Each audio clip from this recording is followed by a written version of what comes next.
who truly loves our police. His name is DJ Daniel. He is 13 years old and he is মানবিকতার নজির স্থাপন করলেন মার্কিন president Donald Trump.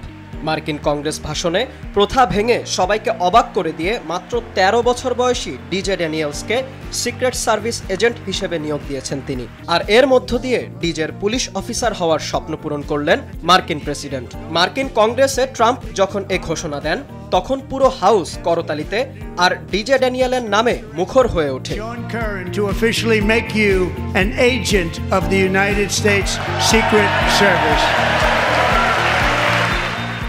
কংগ্রেসের ভাষণে ডিজে ড্যানিয়েলের গল্প বিশদভাবে বর্ণনা করেন ট্রাম্প।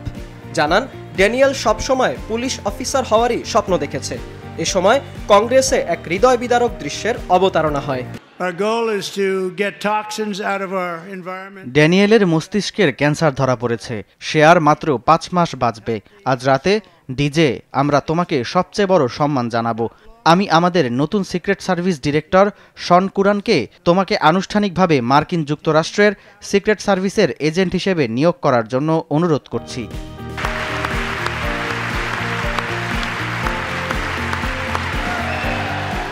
দীর্ঘ কয়েক বছর ধরে মস্তিষ্ক ক্যান্সারের সঙ্গে লড়তে থাকা টেক্সাসের ১৩ বছরের কিশোর ডিজেকে এভাবেই মার্কিন সিক্রেট এজেন্ট হিসেবে সাম্মানিক নিয়োগ দেন ট্রাম্প। ক্ষমতা গ্রহণের পর কংগ্রেসের প্রথম ভাষণে ট্রাম্পের এমন কর্মকাণ্ডের সাধুবাদ জানান বিরোধী কংগ্রেস নেতারাও। এ সময় মার্কিন কংগ্রেসে ডিজে ড্যানিয়েলের সঙ্গে সকলের আলাপ করিয়ে দেন ট্রাম্প। তার দীর্ঘদিনের লড়াইয়ের কথাও তুলে ধরেন সকলের সামনে।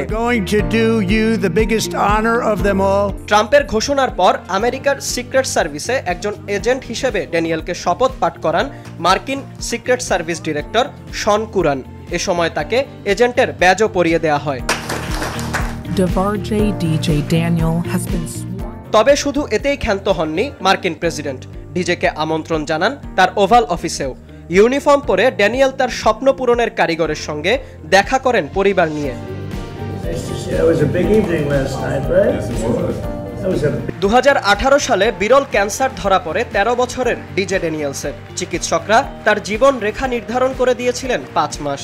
তবে একের পর এক সার্জারি সহ সমস্ত শারীরিক প্রতিকূলতাকে জয় করেছে ড্যানিয়েল।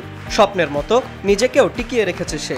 ছোট্ট কিশোরের এমন সাহসিকতাকে সম্মান জানিয়েই কংগ্রেসের প্রথম কর্মসূচি শুরু করলেন মার্কিন প্রেসিডেন্ট।